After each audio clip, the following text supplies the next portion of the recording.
Hello mga kabanda, for this video, technique, paano natin pagdudugtong-dugtungin yung mga shape ng cage system. So halimbawa, meron kang isang chord. Ano yung position niya sa open C, A, G, E, D. Tapos ano yung tip o technique kung paano natin sila pagdidikit-dikitin. Okay, for example, sa open C, ayan.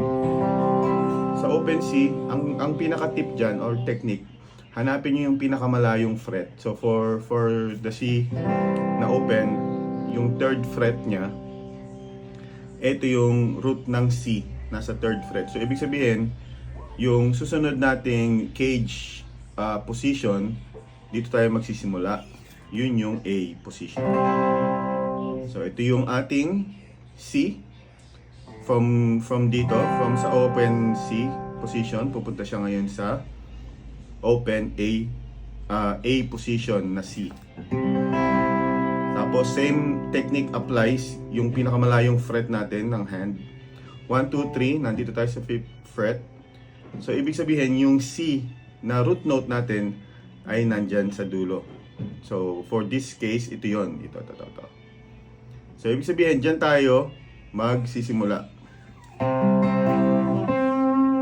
Kung yan yung root natin, ang ating cage position ay G. So ito yung G position, di ba? Dito. So nakabar tayo sa 5th fret. Ayun yung root note natin. And then yung position natin is G. From G position, yung ating pinakamalayong fret, same rule apply, ay nandito sa 8th fret. So ibig sabihin, ito yung root note natin. Diyan tayo magsisimula.